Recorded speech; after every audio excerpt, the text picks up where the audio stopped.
Good morning and welcome to Fin24 Speaks, another edition. I'm Ron Derby, the editor of Fin24. The COVID-19 pandemic has done what it promised to do, further exposed many of the structural flaws in the South African economy, none more so, I guess, than our growing inequality problem. And a problem cemented by apartheid spatial planning that keeps the vast majority of South Africans away from opportunity by design, which is why I thought it would be interesting to speak to transport economists and Fin24 columnist Ofentse Mokwena on the matters relating to transport in the structural design. We'll also talk to the role of the state versus private sector in bridging this divide, the taxi industry, national airline, and other state-owned enterprises, and what sort of reform the future of public transport in the world where social distancing could be the norm. Ofentse, thanks so much for joining us this morning. Thank you for the invitation. I really appreciate it. Now, Ofentse, when I was a young man, at the because I used to look at RDP houses that have been built in townships like Garangoa, where I'm from, one of the townships I'm from, and wonder just how is this helps build a new country? Why aren't these houses being brought closer to Pretoria, CBD, for example, places of work? And as you get older, you realize the realities of life, right, and the state faced in doing so. But the fundamental problem remained. People remain trapped in apartheid spatial planning. So just how important does transportation then become in then bridging the gap between what people need and how they get it? Yeah, I'm from Rangoa too, which is just so funny. But when we look at the role of transportation within the context of the premise of relocating people, forcefully removing them, and putting them as far out as possible is not only an artificial policy, but it was actually a very difficult policy to orchestrate, because somewhere between, just after the 1910, the complexity of the policy decisions that were made, sort of show us that transportation was a key enabler, particularly rail transport. So the PRASA that we have right now is largely a byproduct of this instrumentation.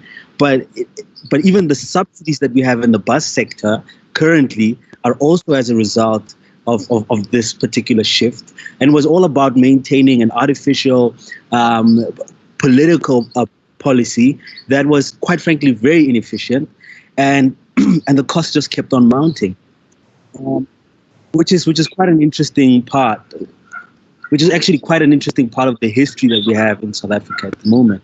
And the debate, for instance, was, do you want to move people? And if you move them, where will they stay? And if you can determine where they will stay, how much will it cost you to transport them from, the industrial center all the way to their settlement?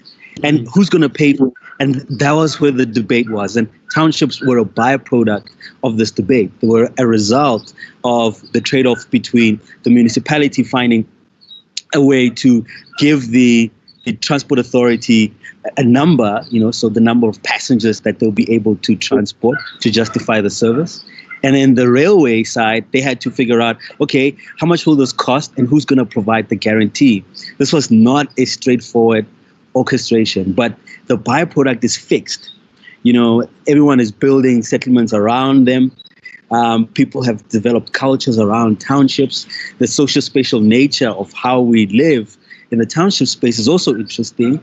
And even when you look at alcohol, the lack of parks, the lack of anything that actually contributes to a degree of well-being in a social space, are actually not part of the spatial culture that you find in a traditional township.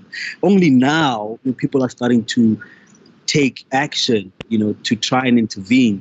But that is also very limited, because you can imagine the markets are largely food, so eating out, and then leisure, a bit of leisure. But industry is still limited. So it's quite an interesting time.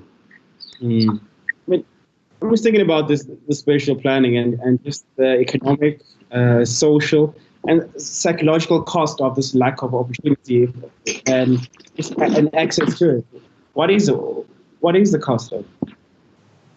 So we can start off with the most fundamental aspect. So what is the psychological impact on limited access, not just to housing, if you're going to move out in terms of if your income changes, opportunities changes, that's one part, but largely in terms of mobility. So psychologically, if you are in an environment where the space is designed to keep you circulated, so you basically can only move around within that environment, and you only have 1 or 2 exit points, that from a social spatial level, you almost become confined to that zone. So socially confined to that zone, and then you interact when you move out of that zone, if you can afford to go to school that's further out, or if you can afford to find employment that's further out. But in most cases, people revolve within this particular zonal area. And what that does is it almost captivates households. And if they do get the opportunity to start purchasing outside, this is largely as a result of a change in income. From there, we have something called geographic economies, where the fact that an individual can now afford to purchase a place that's a little bit closer to the main corridor that takes you to the city, you start having these suburbs sprawling once more. These are your orchards and the likes. Yeah. And when they start to sprawl, you've got these massive extensions, and they're byproducts of the shift in income.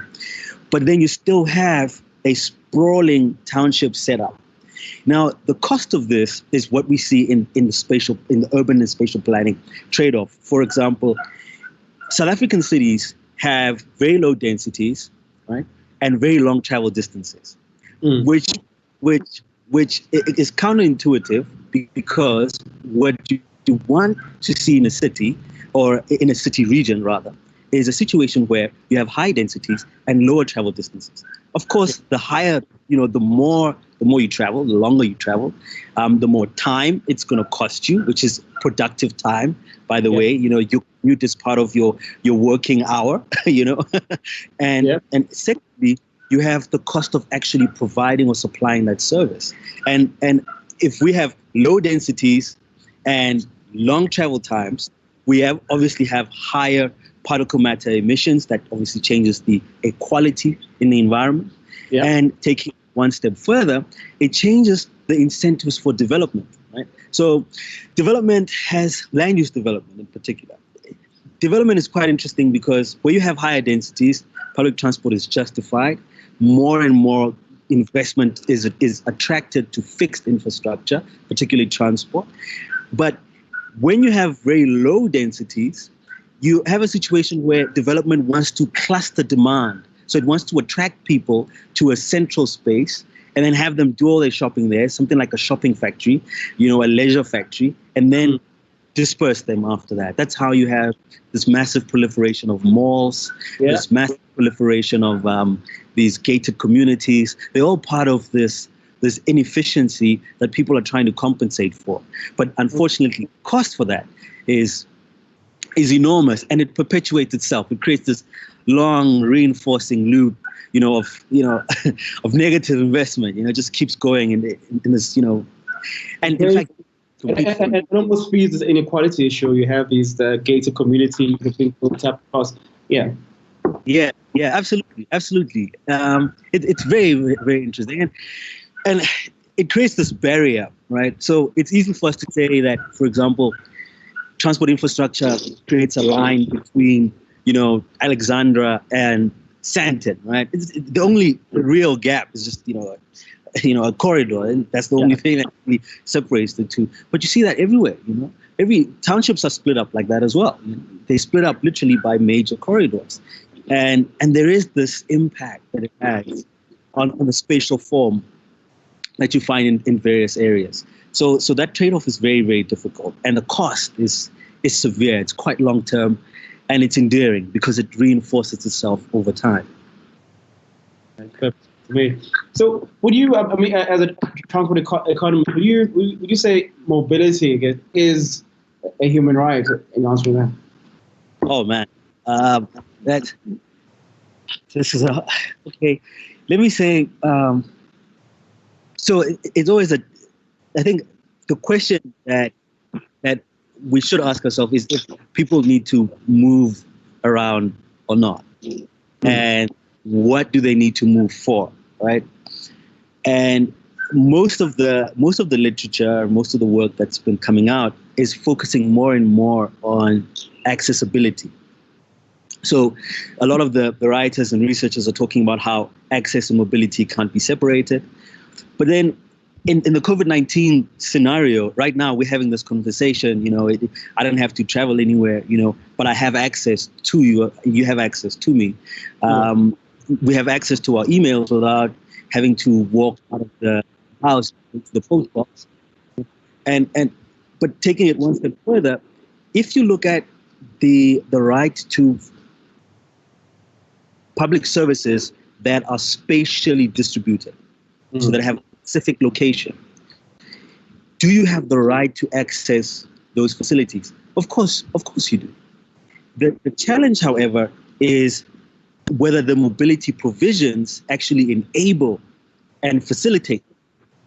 And that's where the real debate actually is. It has a lot to do with the constitutionality around being able to access essential services. And that, the prerequisite to access is your ability to go from one point to another. If you're in a wheelchair, will you be able to traverse that space, pushing on a decent sidewalk, for instance? Will you be able to use a public transportation mode that is affordable for you and enables you to access this public service that is a fundamental right? And then again, the spatial location of the public service with respect to where people are located leads us back to, the previous argument. And it's this weird interloop, that public sector has to negotiate. But the public is the one that actually experiences the negative externalities of non-decisions with regard to this trade. Okay, so is it right? I don't know. In following on that question, then I've asked you how good a job have we, as a state, as a country, have we done in bringing people closer to opportunity?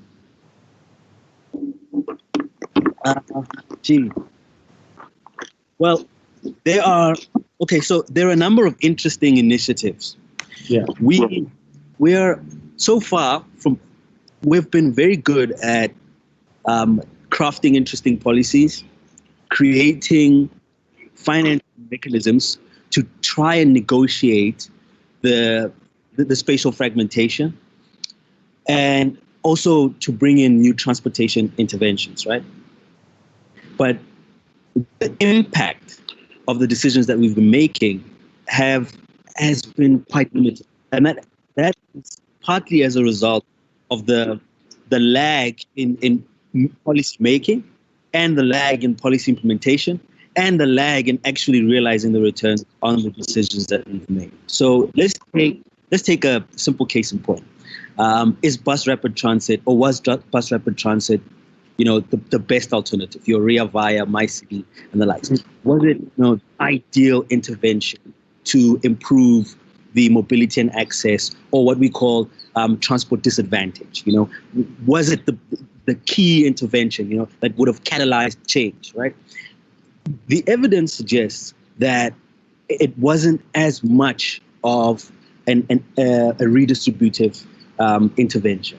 In fact, arguments suggest that we could have taken all that effort and directed it towards the existing bus transport, give them dedicated lanes, and actually allow these operators to basically use the infrastructure, right? They could have paid an access fee or what have you, but they're using infrastructure that's dedicated to them. And this is because most South Africans do not own private vehicles, but they are stuck in traffic, right? Of course, dominated by private cars, right?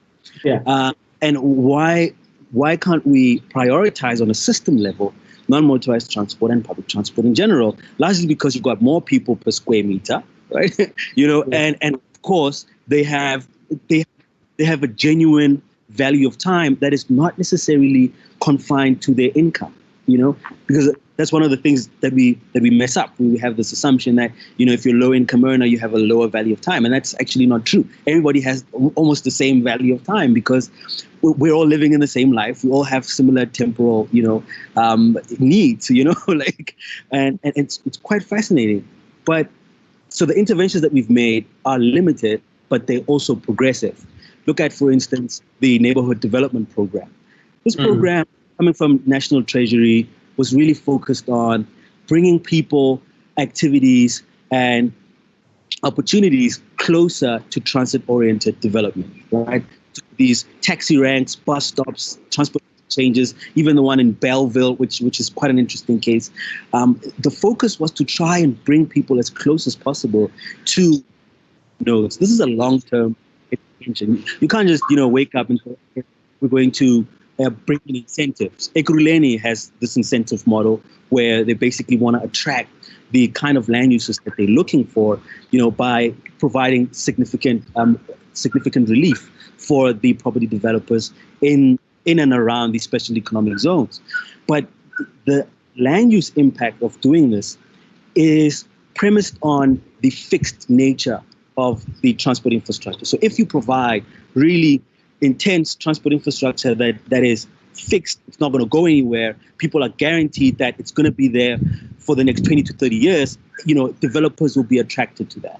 And that is how you have a situation where the Gautrain stations versus process stations have this contrast in terms of land use development.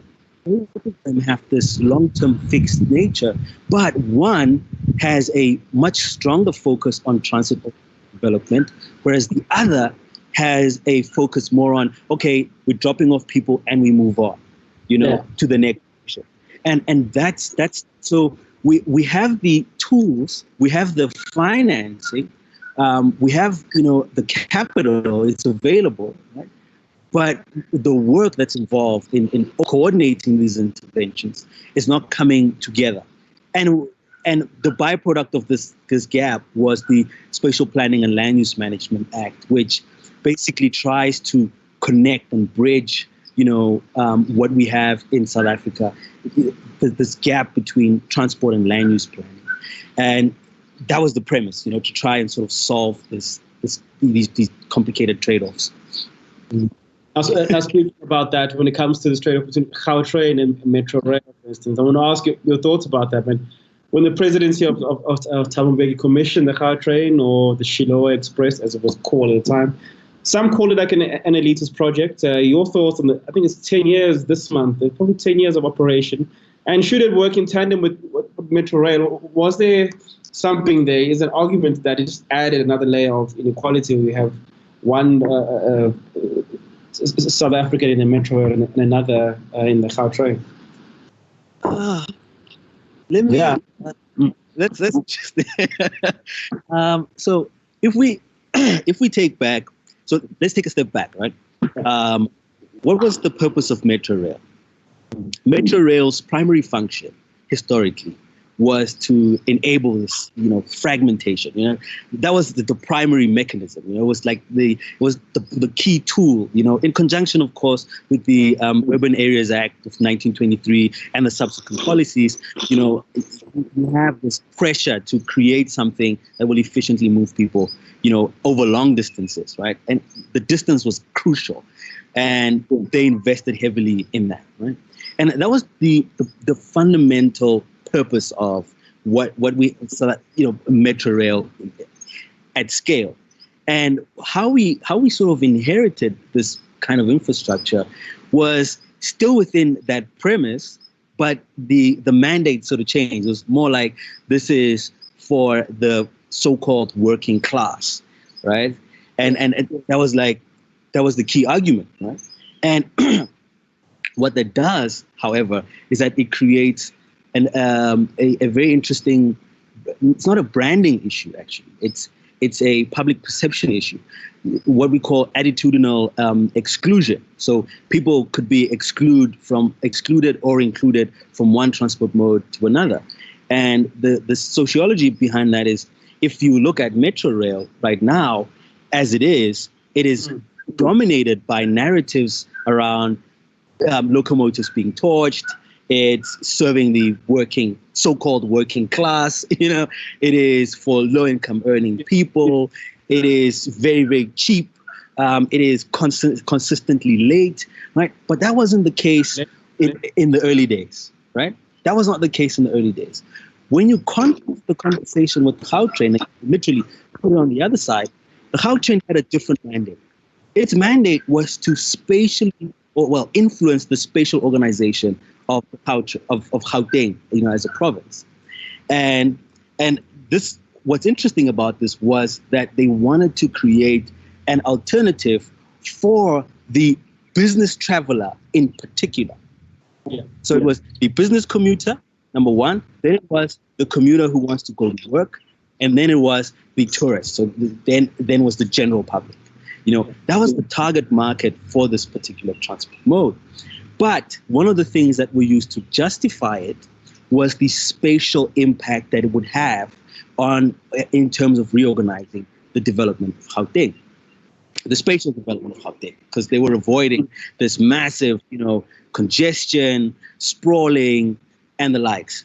But we can debate about the extent to which the interventions were effective. So when you have these two different services that are premised upon, both of them are spatially, they have a spatial organization argument, but they have different, outputs that they were trying to achieve. It's quite interesting that the dominant conversation already argues these services within the context of class. And I'm fascinated by that argument because, working class basically refers to anyone who doesn't own the means of production, right? And the people who use both the Gautrain and Metro Rail tend not to own the means of production, And I'm fascinated by that because the argument in transport policy is you want to create car competitive public transport, right? And the intervention was to introduce a partnership kind of structure that would enable this kind of investment. High risk, for external investors, but the state believed in it and pursued it. Could the same have been done for Metro Rail or what we have as PRASA now? After the Legal Succession Act, PRASA has and always has had the capacity and the ability to open up its market for external players. It has the ability to penetrate, develop and incentivize the development of new corridors. But the question is whether this was part of the discussion at the time, and this is about, I think, let's say the year 2000, right? Yeah. Because that's what we're dealing with at the moment, right? The restructuring of SOEs, that DPE report that came out in 2000, and then that for me is like a key indicator of where we were almost trying to go, but how it so happened that we didn't. So yes, we can argue it from a class perspective, absolutely, right? But we can also argue about it from a policy preference perspective, right? Actually want to do, and what can we do now? Right now, PRASA has the capacity to really develop their stations, really attract and incentivize investment and development throughout the corridors, throughout.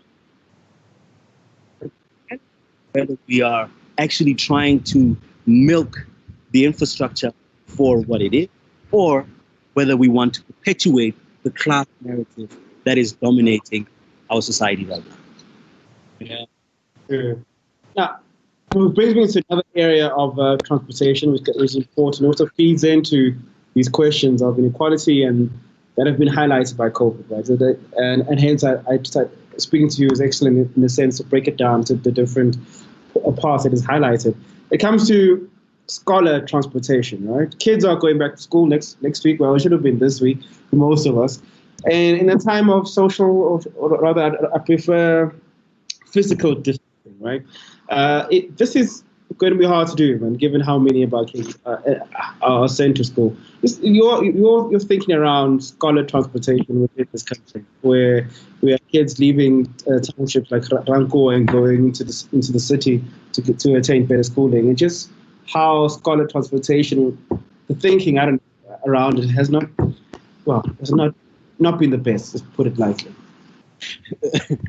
Yeah, I think you're being generous. Yeah.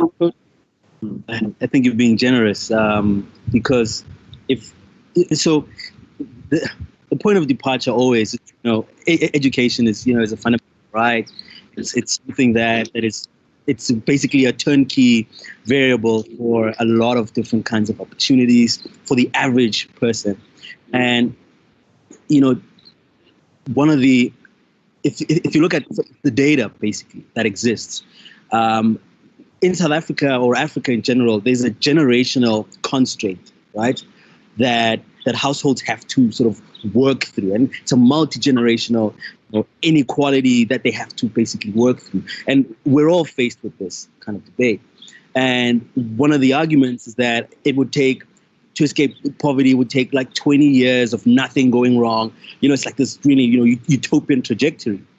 And now you have education as a key input into this, shift, this move toward not only eradicating poverty, but enabling, multi-generational, development, right? And here we are in a situation where access to education, I'm not even going to talk about the education facility itself, just accessing the education should not be something that is cumbersome. It shouldn't be difficult for parents to choose a school for a learner and say, hey, you're going to go study there. We can afford that school or this school, or we'd like you to go study there. We like the teacher in that area. Parents should have the liberty to make that choice. And then the learners should have access to those facilities, physical, of course, physical access. But in the future, we will have debates about, online learning, etc. for school. But the challenge is when you are trying to move learners from one point to another, in South Africa at least, there are so many players. And most of the players have, over the past couple of years, been poorly recognized. And the recognition that does exist has largely been administrative. Administrative and maybe political, right? So these are associations, and perhaps some parent organizations maybe, and then you have traditional contracted buses, which are these small bus companies that try to compete to transport learners on a contracted basis. And then you have some non-motorized transport interventions like the Shovakalula, the bicycles that usually make fascinating photo ops, right? But if we have this discussion, when you allocate a bicycle to a household that probably has a transport disadvantage, you're allocating the bicycle to the child for the child to access the education center. But if the household has a transport disadvantage, they are most probably going to, use that bicycle for something that brings more food, into the household, right? And that's sort of, point number one. The next layer is, if we want to enable access to education for learners in particular, or households in general, right? Because the argument in the education sector is always about lifelong learning, etc. Right? Yeah. And then we take it to the next level, which is where we're dealing with a vulnerable group of individuals, largely, under 18, and they're all in need of various types of commutes. And in fact, we can start right from, I think, age 2. Little kids need to go to creche. Then you have a little bit of the grade 1s, toddlers. Then you have that's primary school. Then you have the high school cadets. Each of these segments require different types of mobility needs, right? Yeah. And largely because of their physical composition, the needs of how the vehicle should be configured, and also how they see space and time. Remember that children are shorter. They have a different type of sight distance, so they can't see as far as we can see. And they also find it difficult to see speed. So when they're crossing the street, measuring, how fast the car is coming is very difficult for a child.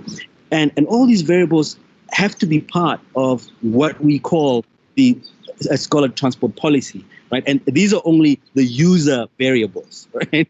These are only, variables that are associated with the child that will be in the vehicle. Then when we turn our heads to the operator, the challenge here is that we have this various operators, different categories of operators, some subsidized, some not subsidized, right? And some of them have access to the market formally through contracting. Others have access to the market through the parents, and they still have to take the school trips, and actually provide a price that at least enables them to cover their general costs. And you can do the math for yourself where, for instance, in a neighborhood, parents want children to go to almost 9, 12 different high schools, and you've got about 3 different operators. And these high schools are, spread all over, the area, not even the neighborhood, but just the region, right? And you have to make trade-offs to enable, to basically set a price that enables the parents, okay, they should be able to afford it on one hand, on the other hand, you should be able to cover your, right? And you take it on the other side, the contracted operators are now confronted with a situation where, on one hand, the structure of the contract make money very limited. So let me give some context here.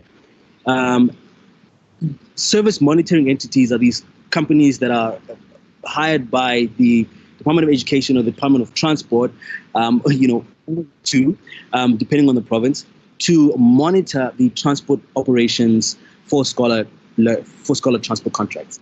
And they literally have to flip the buses around. Literally, they have to do it manually. So there's a big service gap contracted side, and that creates massive gaps for all kinds of mischief, right? Because the information is asymmetric. It's not clear between the contracting authority and the operator. And now, when you take that in a broader sense and you look at it from the entire scholar transport market, even the households that have subscription agreements with operators also have a similar scenario. You might find that some parents are cross-subsidizing other parents' kids to move between different types of schools. And these variables are not they're not part of the scholar transport policy at the moment. And what it does is it creates a problem for the COVID-19 response, because it changes the structure of the operations. So if you're reducing your load factors, the number of people inside, the number of learners inside the vehicle, and you still have to provide, your normal distances in terms of transport. Are you going to charge the parents more? I don't know, but on average, they're still going to struggle, because no parent is going to pay for a scholar transport subscription without their kids going to school, and these are operators that some of them are part of the traditional association. Others only live off scholar transport. That's their primary source of income or secondary source of income, but it's something that they actually do. That's all they do when they are using their transport vehicle. That's it. So you can see the role of advocacy groups in this kind of debate, right?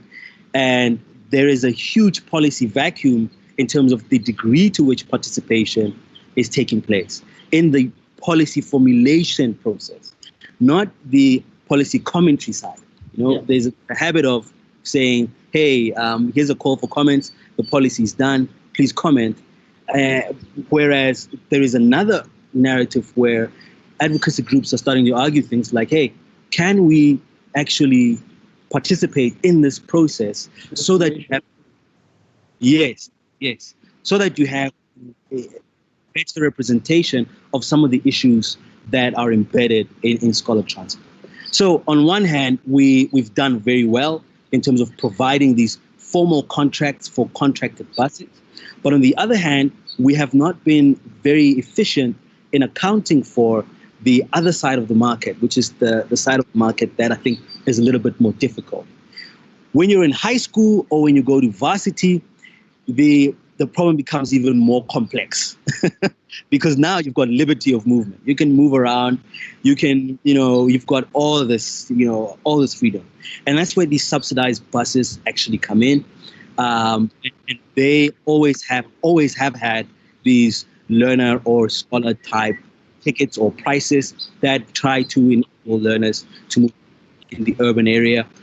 And, but when you're taking it, let's push it in a different direction. Around the world, university mobility is becoming a huge topic, right? And it's becoming a huge topic because when you look at how learners or university students move around, they are the heart of various precincts.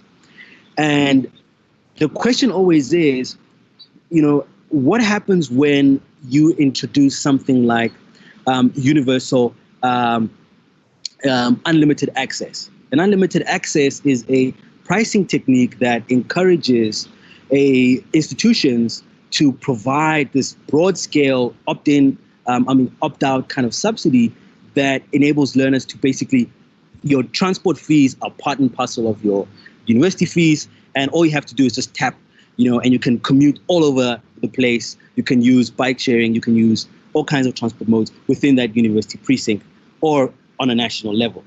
And these are the kind of variables that I think the scholar transport policy environment, almost don't account for, but account for in ways that are also quite important.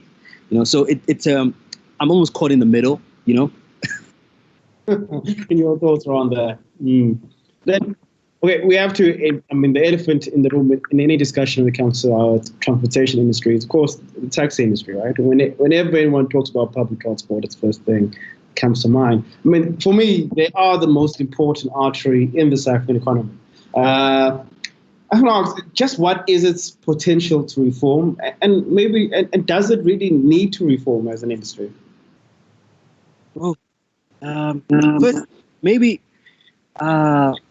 let's start with what reform, like what reform is like. So, just as a point of departure. So, mine it largely has to do with changes in management, changes in investment, and changes in policy. Right. So those three, happening together or individually, but usually together is sort of a very good indicator of, decent quality reform. And if you look at where the taxi industry is coming from and where it is now, we have to ask the question about whether any substantial change has actually taken place. That is I think the core, issue, whether there's actually been some significant change, not just in the macro, but on the ground, right? So to answer your question, I'm going to sort of divide it into those two layers, the macro and what's happening right on the ground. So let's start with the macro, right? So originally, the industry is a byproduct of largely a social service, in a sense that it was filling a gap in the passenger market failure. And the market failure was as a result of the bus transport and the rail transport scheduled networks that were fixed, and they couldn't respond to the changes in the settlements that were taking place 60s, 70s into the 80s, and of course up to now, right? And these fixed corridors couldn't respond to this change and how households were moving around. And this was a huge gap for many of the families that needed to get around, and from sedans all the way to what we have as these kumbis. I have to shout out to E20.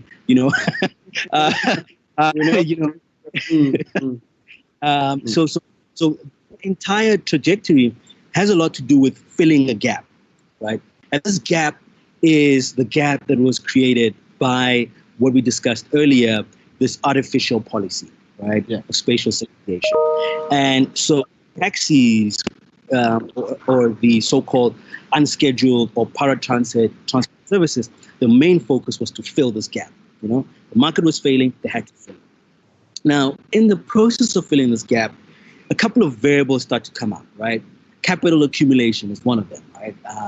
And that is, Black households are starting to, have more capital through owning these vehicles. They're earning an income, they can provide for their families. And this starts to compound, and you also start having scenarios where cartels start to form, you start having, parallel economies emerging. Then you have this blow up of, taxi violence, which then is started to spark the National Taxi Task Team to create interventions that would finally coordinate the market. And the byproduct of the NTT, the National Taxi Task Team, is what we have now as Santaco, which is generally Santaco and the National Taxi Alliance, which are generally the core representation for the taxi industry as a council. This is a political and administrative representation, right? And parallel to this, you have an entity, the commercial side, an entity called Taxi Choice, which its main function is to be the commercial arm of this administrative political structure. Now, when you have these two at a macro level, this is where the stake in SA Taxi Finance sort of comes from. This is where the interactions with other commercial stakeholders is coming from. It is housed in this commercial side. The administrative side really coordinates the associations, regional councils, and other entities of this nature. But there will always remain this parallel kind of economy that is both positive and negative. So we always talk about the parallel economy in the sense that it's criminals, taxis have, taxi bosses are criminals, etc.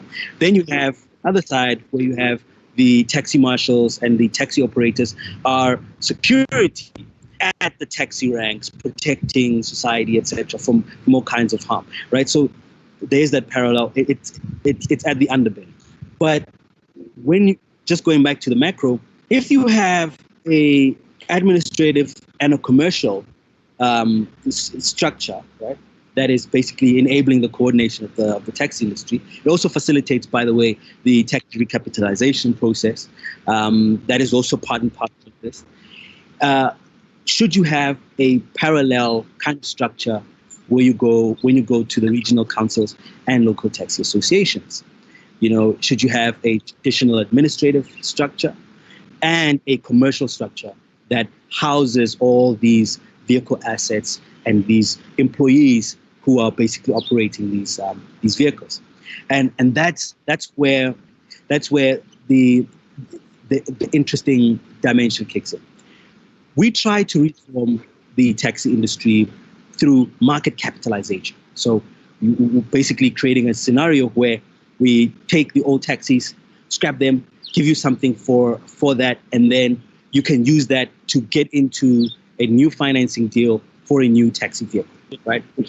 Under the assumption that you'll still be able to generate, enough income to cover the costs of your new financing agreement. Part one.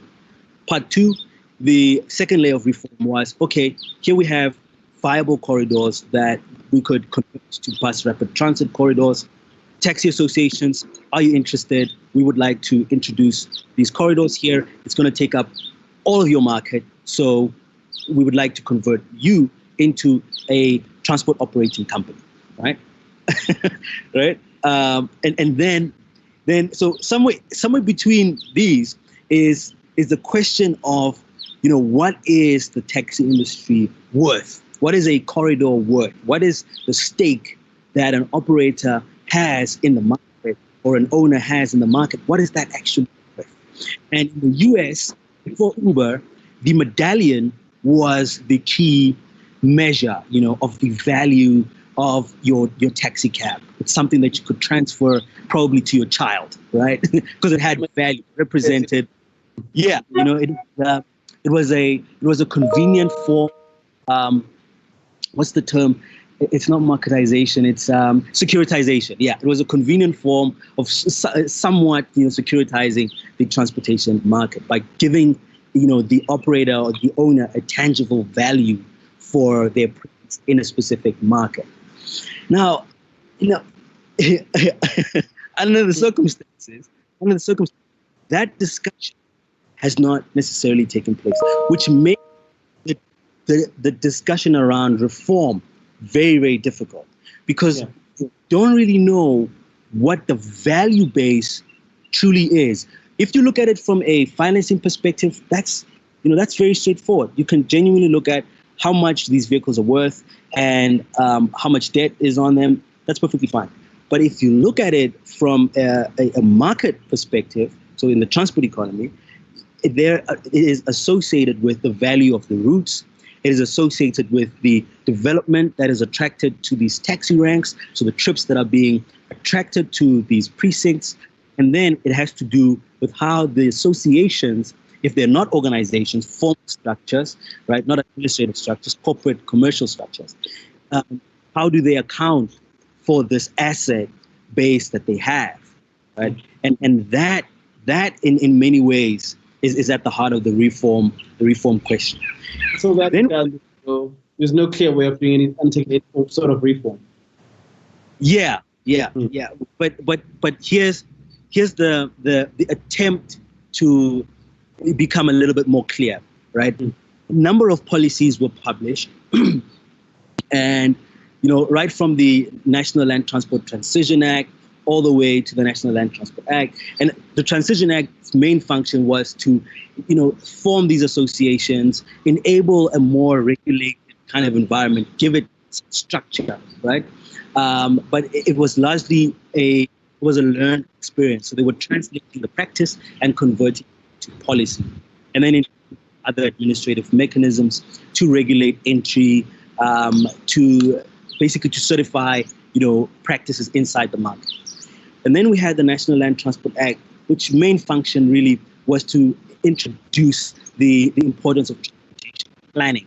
This is where the municipalities play a massive role in understanding what's happening in the passenger and freight market and coordinating the development around transportation in general.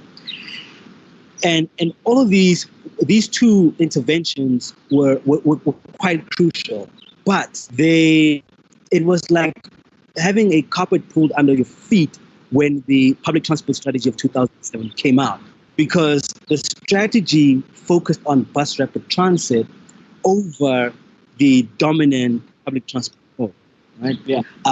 And this was largely where policy reforms were taking place, but were they consistent with the needs of the market? So what was the policy preference at that point?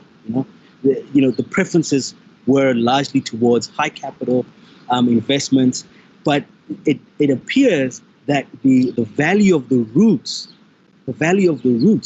and the importance of integrated public transport was sort of part of the discussion, but also not part of the discussion, because we only started to show integrated transport as something that includes minibus taxis and non-motorized transport in 2016, by the way.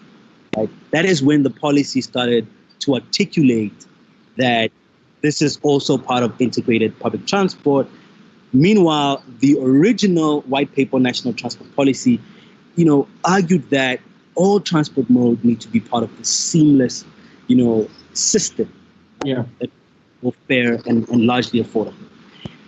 So to answer your question, the reform process requires those, changes in organizational structure.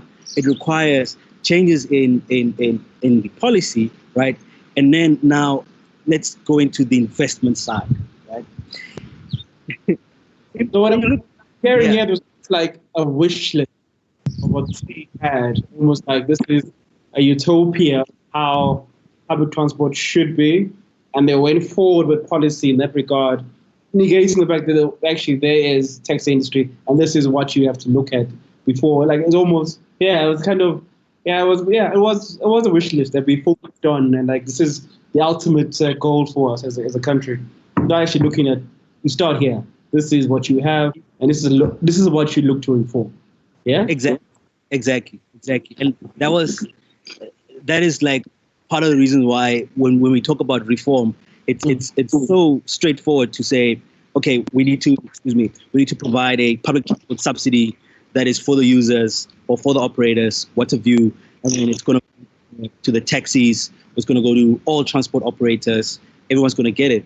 But the challenge still remains that the discussion around where the industry, should be, where it is, has to do with coordinating the policy shifts, the organizational shifts, and then the investment shift. And the catch, however, is that when you start changing the organizational structure, so you start commercializing the organizational structure, particularly of associations and largely of any group of taxi operators and owners, you start to introduce new variables. You start to introduce things like labor, the Labor Relations Act starts to kick in. You start to introduce things like capital investment or access to investing in not just other transport modes, but also property around and within the taxi ranks. You start to create a situation where there's a degree of empowerment, right? But that degree of empowerment is within confines of the associations or the organizations that are involved. And I'll give you just a quick illustration. Print media has adverts placed at a lot of the taxi ranks, right? And there are a lot of organizations that do that. It could be a billboard or whatever. But that, if you were to ask how much that is actually worth, right? I think you'd find out, that the market itself is worth a lot more than what we set out to discuss, right? And this is where the investment debate, has to kick in. The COVID-19 scenario should have made a lot of people realize that we're not investing in the taxi ranks and interchanges, in a way that would represent the quality of the services that is envisioned. Should have highlighted that we're not investing in the kind of infrastructure that enables public transport to be completely integrated. It doesn't mean that, if you're a car user, you won't be able to use a taxi or a bike. In fact, you should be able to drive to the taxi rank, park there, and then, catch a taxi, takes you to wherever you need to go, come back, get back into your car, etc. So we have to move towards a more multimodal approach to what we're doing, but we cannot necessarily do that without understanding the kind of interventions that are necessary. Big question to you, though. Should we be the ones intervening, or should the market play itself out? And that is like it's a social justice kind of thing, economic development. What exactly do we want? Right? And that's where the tension actually is. Well, friends, I could speak to you for hours on this and just get a sense where I think this feeds into all our is the heart of all our structural inequalities in this country, and transport being at the center of it. Thank you so much for joining us this morning. An hour's up already. I just think that it has gone through. And we will talk to you again. And thanks so much for joining us on Fin24 as a columnist. Yeah, thank you so much. I really appreciate it. It was excellent discussion. And yeah, I hope we have many more of these debates. I hope it sparks more questions than it gives any answers. Yeah. Thanks so much. That was Ofentse Mokwena, transport economist and columnist on Fin24.